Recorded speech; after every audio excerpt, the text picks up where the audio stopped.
Hey. Welcome to Combat Vet Vision. Hey, this is a platform for myself and those that I bring on deck.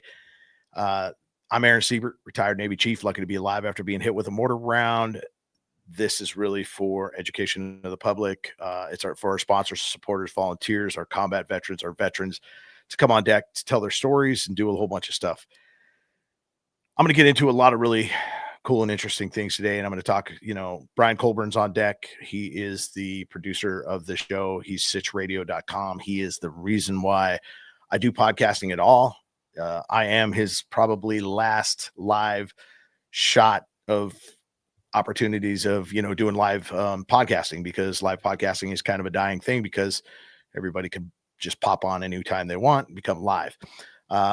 Everything's edited, smooth, looking sharp, all that good stuff. And we're going to talk about that. There's a lot of really cool things I want to talk about. One of the things I want to talk about, and everybody's talking about it. And, I didn't know Charlie Kirk's name when he passed away. I knew of him. I saw him all over social media. I saw him all over a lot of things, doing incredible things, talking to the youth, bringing up conversation in a very unique way of having some spectacular arguments and dialogue that was spirited. And this is something that I've always talked about with my combat buddies, with my buddies. It's like, hey, man, we can always get along. We can always talk. We can always do that. And I think General Mattis put it in such a great term when we go into the enemy's den. We want to get along with tears in our eyes, but we have a plan to handle anything or any situation as it comes. Now, I sugarcoated that a little, but needless to say, that's how it kind of went. But Charlie Kirk, he was dedicated to his faith, and he brought out the best in himself and in people and his life. And, I get to be part of an organization called the PTSD Foundation of America. It's a faith-based organization. At any given time, veterans that need to talk about their faith, that need to be involved in their faith, that need to change something in their lives for free, they can get to Camp Hope, that are dealing with all kinds of problems that they just can't deal with society anymore. They're on that last leg of their lives and about to end up in a place that they shouldn't be or can't handle the situations of life that they know it. We spent a lot of time getting guys to Camp Hope, guys. And if you're dealing with stuff, Camp Hope isn't the only thing that exists. Every day of the week, there is a warrior group going on some way, shape, or form. I run 3 of them a week, Monday, Tuesday, and Wednesday. I do a 1 hour warrior group, 1.5 really, because half an hour is pre-group and sometimes after group that gives us some time to talk. But those groups are super important. Lives are super important.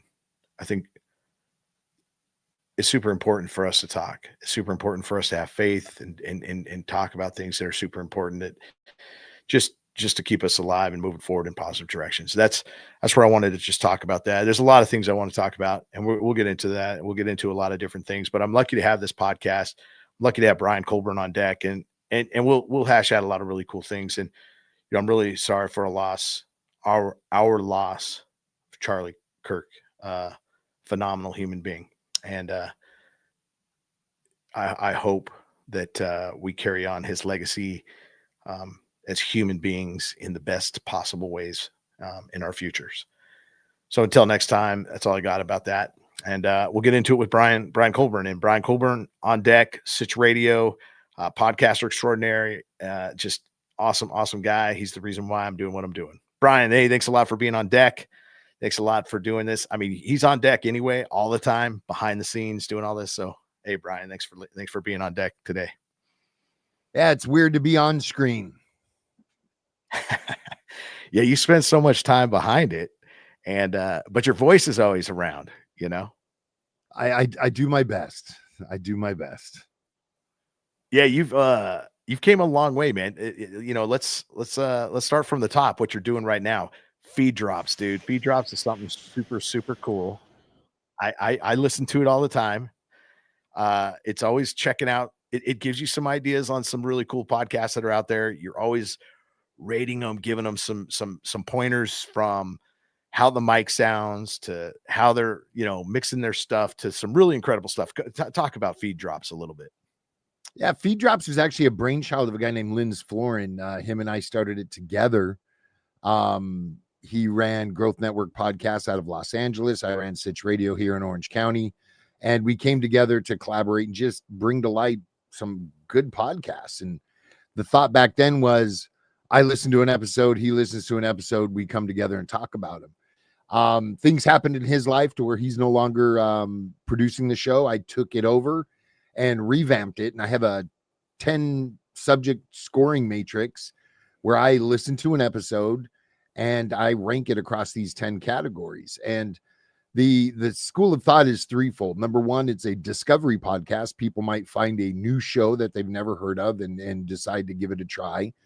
Number two, I'm giving the podcaster some constructive criticism back on, where he might want to improve. He or she might want to improve the show. And thirdly, any podcaster can listen to my critique of a show, listen to that episode that I critiqued and kind of put two and two together for themselves to improve their content. So that's the basis of where it's at now. I think this week is like episode 46 or something. Been doing 26 now on my own without Linz. And in addition to that, we have a newsletter on Substack where it's myself and 3 other individuals who all own podcast production companies in their own right. And we've come together to write articles and tips, tricks, techniques for all podcasters to, again, improve their skill of podcasting. Exactly. And speaking of podcasts and numbers, this is podcast number 258. This is under your belt as well. So many cool things that you've already expressed to me. You've taught me a lot of different things to the point where, I've set up this equipment based off of your recommendations, all this stuff. I'm set up in the studio at the VTRC here in Las Vegas, in the studio, far away from you. You're all the way in Los Angeles area, in the Southern California. You're able to make things happen. You're able to help podcasters, not just me, but you got Poncho doing his podcast as well. The field op that came to be because he stepped into the studio, said in my podcast, and then he wanted to branch out and do some stuff. So you've done some amazing help and support in our veterans community in a lot of different ways. Because, from photography classes at the Warrior Built facility, Warrior Built Foundation down in SoCal, which helps our combat vets. I mean, there's a lot. We got some really good history. We go way back. So take us back to some of those cool things. Take us back to, and we got to cover your military career a little bit too. Got to get into that. United States Marine, and we'll go into that too. So go ahead, Brian, fill us in, brother. Yeah, I mean, let's not go back to the beginning, but the back of my Marine Corps career. I left for boot camp on the 26th of June, 3 days after I graduated high school. And it was something I wanted to do since I was a young child, sitting on my father's bed, looking at his boot camp book and cruise book. It was just ingrained in me that this was something I was going to do. Was fortunate enough to serve in a security force unit in Adak, Alaska. Not fortunate to be in Adak, Alaska, but to get a B billet out of my way right out of the gate. So after boot camp and schools, I flew up to Alaska and did a lot of learning, did a lot of growing there, a lot of leadership growth there. And then I was a barracks baby, run into the fleet, hooked up with 2nd Battalion, 7th Marines, right when they were getting back from the first Gulf War. So now I'm the barracks baby in a infantry unit that just came back from a combat zone. So took a lot of grief there, and a lot of hazing occurred. However, you live through it like we do everything, and was fortunate enough to serve in 2-7. Had some great leadership there. One of my lieutenants, we still talk on occasion. We follow each other on LinkedIn, and just an incredible man. And I really enjoyed my time in the Corps. It was something I always wanted to do. A lot of people join the Marine Corps, and after boot camp, it's like, oh crap, I've got another, X amount of years on my contract. What do I do now? But, I was a peacetime Marine when Panama kicked off. I was in boot camp when Somalia was happening. We were shipping to Japan. When the first Gulf happened, I was in Adak, Alaska. So, I always missed that experience. But in hindsight, you look back on it and think maybe if I was there, I wouldn't be here today talking to everybody. And I'm grateful for that opportunity. I'm grateful for the experience the Marine Corps gave to me.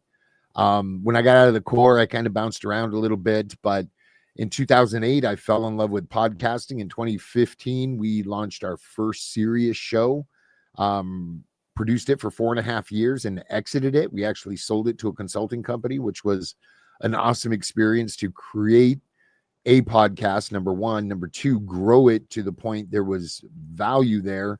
It was earning great money every year for us. And then we sold it, which was something cool to experience and live through. And I've just been helping podcasters ever since. And it's a great medium. It's a great place. In my opinion, it's the last bastion of free speech. And I raised my hand like a lot of people listening to this show and swore an oath to the Constitution to protect and defend those beliefs. And free speech is a very, very important one. And I know you started off speaking about Mr. Kirk, and this is just a powerful medium to where you can discuss whatever you want and is on your mind. You can use it as a tool to market products and services. You can use it as a tool to grow a following. It's a beautiful instrument. And as you've just experienced, Chief, as easy as it is, there's still a learning curve. We have a lot of subject matter experts that buy a mic and plug it in and start a podcast, but they're not studying the craft of podcasting, and they don't understand the tech side. And if they can't figure out why their mic's not working, they just don't do a show. And all of these things are learned, and that's what I encourage my podcasters to do. I love sending some of them to improv training, because that improvisational experience, the understanding yes and to carry a conversation, is so important. I read and recommend storytelling books. The power of story is phenomenal. And when you marry that with a mic and the internet these days, oh my gosh, the power in that is phenomenal. And I got to flash. Usually I can pay attention to what's going on, but I got to flash this comment. Yeah. House. Pacho, what's up, man? Great to see you, brother. Yeah, he's up on. I see it. What's up, bitches? I see you, brother. too funny. And it's just a great medium. I've got to meet some awesome people. Every time I'm involved with an episode, whether it's live or edited, I get to learn from these subject matter experts in whatever various field they're in, from insurance to finance to investing to Bitcoin to awesome stories. We produced 511's podcast, over 200 episodes for them, and some incredible guests and things that blow our mind. I remember the host coming in. I'm like, what are we doing today? Because I never knew who was coming. And he's like, it's some chick talking about yoga. And he's like looking at me confused, like, why are we doing this? And I'm like, this is going to be a long show. Dude, 5 minutes into it, we're taking notes. It's like, yeah, yoga.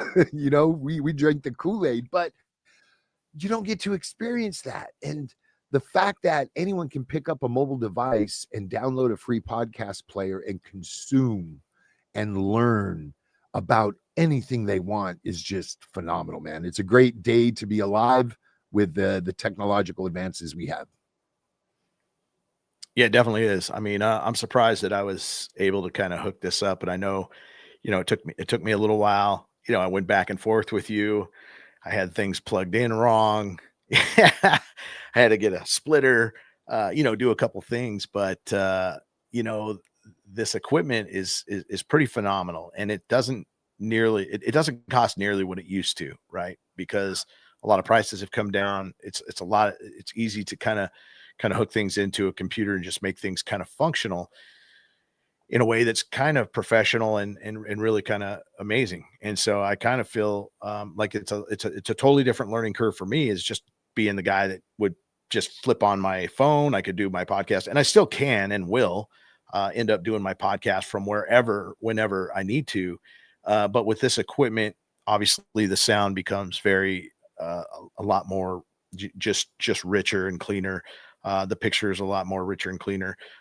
It also depends on your, like you said, we're pulling, I think, only 6 megabytes per second on the upload. So the picture might not be as clear, but the sound will be really great when it gets, syndicated out to all these different formats. Right.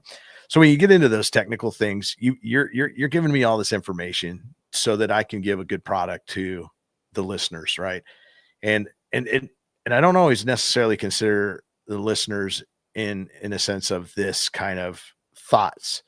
My thought is, hey, I want to disseminate information to veterans, sponsors, supporters, volunteers, family, those that care about our veterans, the nonprofit organizations that are helping our combat vets and our veterans. Those, I want to get information and I want to know what they're doing. And it's super important to know that, right? So we get to learn a lot. And I feel like having this platform allows me to stay in touch in a different way. It also allows me to ask my guests to come on and tell their story. And in telling their story, I learn a lot. I learn a lot about that they exist. I also develop a great relationship with them and so forth, right? And you too. You get to develop these cool relationships. We got JB Brown. He's normally here. He's normally my co-host. He will be JB Brown, Chef Brown, renowned chef. He was here last week. If you haven't seen it, go back and check it out. He will be on deck doing his segment. He's going to have a segment, JB's kitchen, because he's a chef, and he's going to talk about veteran stuff as well as kitchen stuff and really some really cool stuff. To know him, he's the reason why I get to do it right here at the VTRC in Las Vegas, and he's making this happen. And Brian, you got to know him too, and so it's really great that we get to put this together. So feel free to talk about whatever you want to, and there's some other cool things. The photograph class that you kind of that you had. There's so many cool things you can talk about. I mean, me and Brian go way back, and we have some really good times. We've done a lot of really cool things together. It's amazing to me of how accessible information is these days. My wife approached me. She says, I want to learn to take better pictures. So we invest in some camera equipment. We invest in some local community college courses. We happen to be next to a great community college campus that's actually sponsored by Canon Photography. And I kind of put 2 and 2 together going, wow, if I could teach the vets at Warrior Built how to take better pictures and what makes a great image, they're going to be able to take better pictures, even if with their cell phone, to improve the quality of the social media content that's being put out. And quality of product is something that's always in the back of my mind, whether it's better sound, better story, a better image, a better graphic, the better quality we can put out week after week, the more perceived value there is for our audience. And that value is what separates good podcasts from great podcasts. And, I had a great time working with the guys at Warrior Built. And we actually brought Sony in. Remember when Sony showed up with their suitcases of toys, and we got to play with the latest, greatest Sony mirrorless cameras and mirrorless cameras, right? And dude, running around the shop, the Warrior Built shop, incredible place, by the way. There's so much texture and color and shapes to take images of. I remember the time we're playing in the Monster Cooler where you put the camera inside the cooler and took the picture as if we were a can of Monster looking out. I mean, just being able to experiment within one building and learn to take better pictures and learn to look at things differently was phenomenal. And the guys were creating awesome content. And, I hope they had half as much fun as I did just working with everybody, running around, taking pictures of spokes and chains and welding and all the coolness that Warrior Built has to offer. So quality of product is paramount. And we talked about the ease of podcasting, one thing I want everybody to know, if you want to start a podcast, in my opinion, the first thing you budget for is hosting. Yes, you can go to a lot of platforms and get free hosting, but if you read their terms of service, you'll understand why I say pay for hosting. That way your IP is your IP. Nothing's going to get rewritten. Nothing's going to get edited in a funky manner. You're in control of it. It's going to be there as long as you're paying your hosting bill. Pay for hosting. It's not that expensive. At the very least, that's what you budget for. And learn to tell good story. Listen to the Moth podcast. These are storytellers that go up on stage in front of a live audience and share a 5-minute story. No cards, no notes, and it has to be their story. And when you can put great storytelling together with the message you want to disseminate for the day, it's a game changer. It truly is. There's a lot of sterile clinical podcasts out there with very little entertainment value, a lot of knowledge, but no entertainment. And when you can marry educating and entertaining, it's game over. So, Chief, you've come a long way, man. I encourage, this is what, episode 258, you said? I want everybody to go back to episode 1 of Combat Vet Vision and listen to the first 5 minutes and then come back and go, yes, you've improved tenfold. And that's what the comment will be. And it's okay not to be perfect, especially in the beginning. We're all learning. Looking into a camera rather than on screen, making sure no matter how I move my head, my mouth stays about the same distance from the microphone as it needs to maintain a consistent sound. There's lots of little things that you need to learn along the way. You don't have to be perfect episode 1. By episode 10, you're going to be 10% better than you were. And that's okay. Keep going with an improvement plan in place. So there's 2 cents. Yeah, it's always important to hear, all these different little things that you bring to the table to show me how to make these improvements.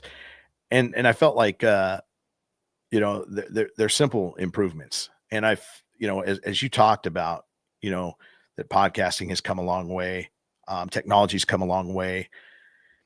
I also feel like there needs to be, when it comes to veterans and it comes to all this different things, there needs to be a trust and there needs to be some experience, right? You need to have experienced some things in order to have that trust to say, hey, I will go do this because another veteran has already done that. You can look up something all the time. You can, say, hey, I'm going to go check this out and make sure that it's, it's sound. I want to be able to believe in it, and you can do that. And I think it's getting better and better at being able to be a reliable source. But a lot of times you get so many people, some random number saying, hey, we got a job for you, some random number saying we got this opportunity for you. And you're just like, I don't know that person. I don't know who's ever done this. I'm not doing it until I talk to somebody who has and who's done that and who's been there, especially when it comes to a veteran or a combat veteran, especially. We're not ready to, help anybody out or do anybody any favors or do anything that we haven't had a battle buddy that's already telling us that they've done it and they're ready to experience it again with us, or they're pointing us in the right direction. So our pathways aren't necessarily ready to jump on board with a lot of things unless we know that experience is going to work. Absolutely. But that's such a personal decision to make. One thing, when somebody comes to me and says, hey, I'm going to start a podcast, I'm going to call it this is my art, we're going to be the greatest. And I slow them down. I'm like, that's all awesome. Let's put that aside right now. What's the mission for the show? What do you want to accomplish with this show? And let's identify that. Now we have a roadmap.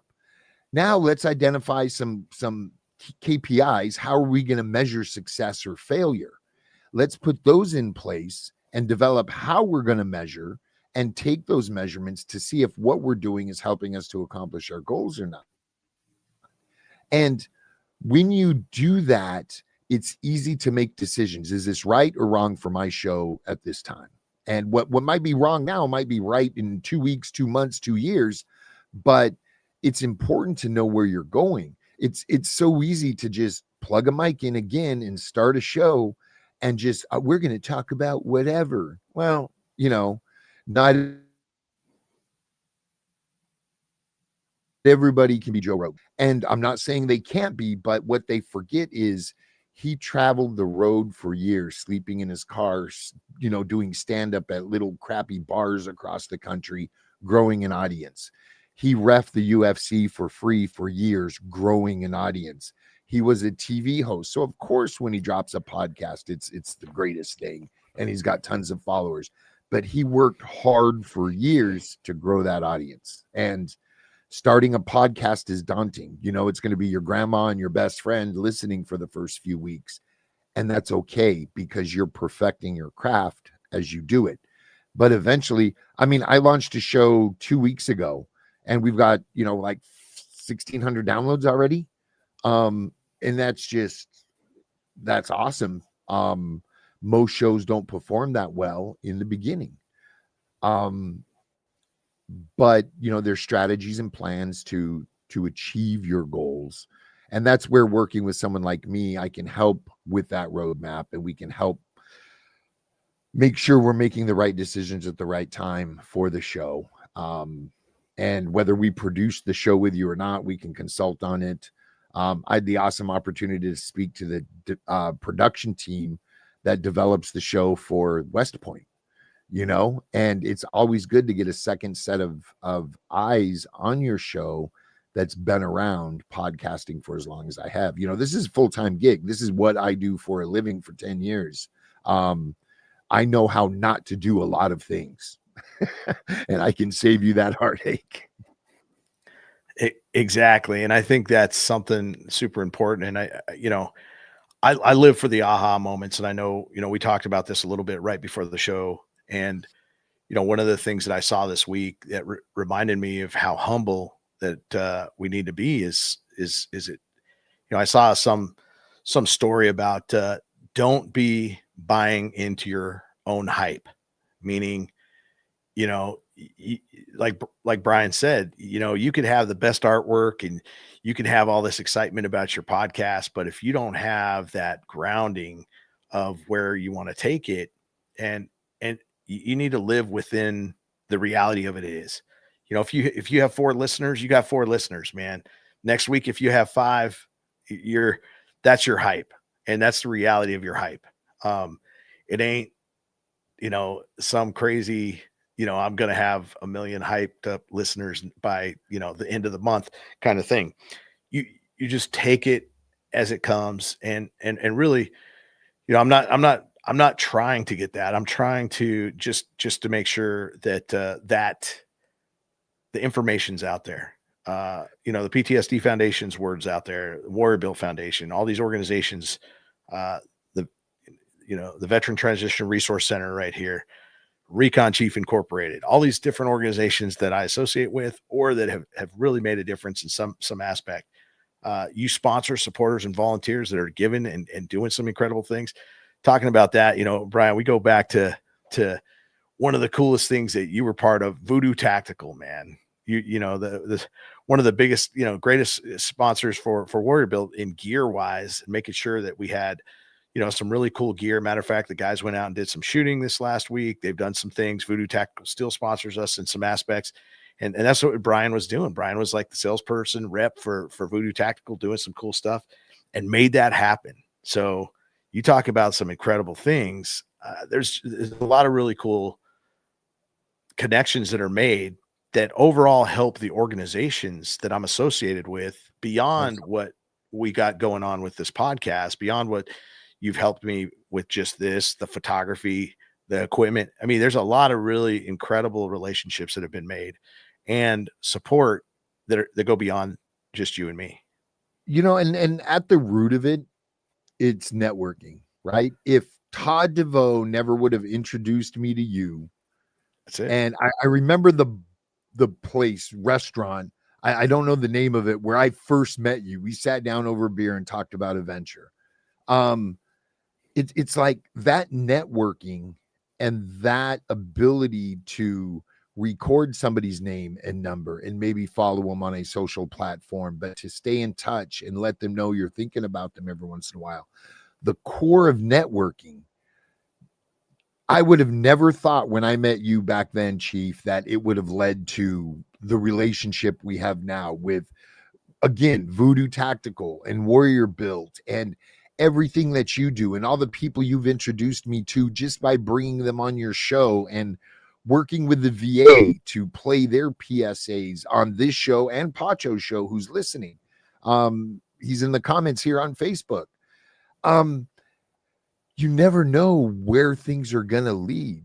So learn to network, get a system down to where you can manage these relationships. A lot of free CRMs out there, but have a system in play, and you never know where things are going to lead. That's for sure. I mean, with Voodoo, man, I met Chris Rohagi because of Voodoo. I hooked Chris Rohagi up with PTSD Foundation / Warrior Built because some people needed to get clean before we could get them PTSD help. And Chris Rohagi was in that business. And it's relationships. It's all relationships and thinking of the greater good more so than what will this do for me personally. And that's what you do effortlessly, Chief. You're always thinking, I tell everybody, I know this guy. He was blown up. He shouldn't be alive. He has more compassion in his pinky than I do in my entire body for our combat vets. I don't know how you do what you do. And I'm grateful that there's somebody of your caliber out there doing what you do because our vets deserve it. That's for sure. Well, I know, hey, we're almost at time, Brian. And I will say that one of the major reasons is because there's force multipliers like you that put me into a place that I wouldn't have normally felt comfortable with at all. But you're like, hey, man, you got a story. We're going to drive this thing into like these stories because you're dealing with all these people and these people have stories. This is what you're doing. You had the vision to see where I didn't necessarily. And you kind of plugged me into a position where I was like in an uncomfortable situation and I became comfortable within this aura that you've put me in. And so you're a force multiplier to this ability to reach out to veterans. And by saying that, if you need some help, if you need some support, make sure you look up the PTSD Foundation of America. Make sure you're looking at the show notes because they have links to other supporting elements, or directly contact me and we'll see what we can do to help you out in some fashion. So Brian, finish it out, man. I know we're at the end of the show, but hey, thanks for everything you do and all that, brother. And then we'll cut it out of here. So thank you, brother. Hey, thank you, Chief. I appreciate you having me back on the show. It's been a while since we've done this. And I love to part with these words.